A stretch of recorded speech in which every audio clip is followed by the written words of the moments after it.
Fermerët në zonën e Lunxhërisë kanë nisur që prej ditës së djeshme korrjen e kulturës së Jonxhës, e cila konsiderohet një prej kulturave më të rëndësishme bujqësore në këtë zonë. Ajo ka një rol të madh jo vetëm për ekonominë e fermerëve, por edhe për furnizimin me bazë ushqimore të blegtorëve lokal, duke qenë një element kyç në zhvillimin e aktivitetit bujqësor dhe blegtoral në këtë zonë. Sipas fermerëve, vendas pritshmëritë për këtë vit janë më pozitive krahasuar me vitin e kaluar.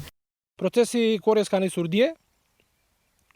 Pritshmëritë për prodhimin tregojnë më potenciale nga viti që kaloi, për shkak se si vjet ka pati lagështirë muaj janar, muaj shkurt. Kemi korrur pakicë, jo shumicë, sepse këtë javë tregojnë që kushtet e motit tregojnë që ka rreshje shiu. Pastaj vijojmë nga java që vjen, nga e hëna e tutje, vazhdojmë të korrim në masë. Moti me rreshje ka ndikuar në prodhimin dhe në cilësinë e jonxhave këtë vit, për shkak se lagështira në vitet e kaluara, për shembull vitin e kaluar ishte janari dhe shkurti, nuk kishte lagështirë. Edhe domethënë që prodhimi që i dobët. Si vjet ka ndikuar për mirë. Për pjesën e blegtorisë është aja e gjithçka e jonxha, edhe misri ato mbulojnë çdo gjë.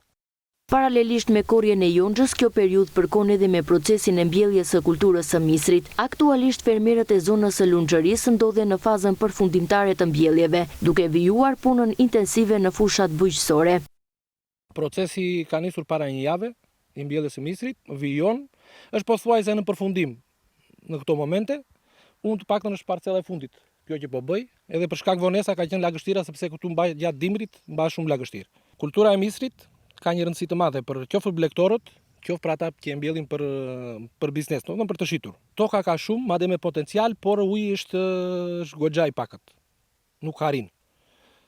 Nëse zgjerohet, nëse kjo zonë për shembull do mbillte 100 apo 200 hektar misër, atëherë uji do të i pamjaftueshëm. Pritshmëritë janë të mira, fillimi është goxha i mirë. Pranvera na ndihmoi. Par dije kishte rreshje shiu, pothuajse pjesa dërmuese e tokave ishte e mbjellë. Atëherë është një fillim i mbar. Ky kombinim i korrjes dhe mbjelljes tregon një sezon të ngarkuar për fermerët, të cilët po punojnë për të siguruar një prodhim sa më të qëndrueshëm dhe të suksesshëm gjatë vitit.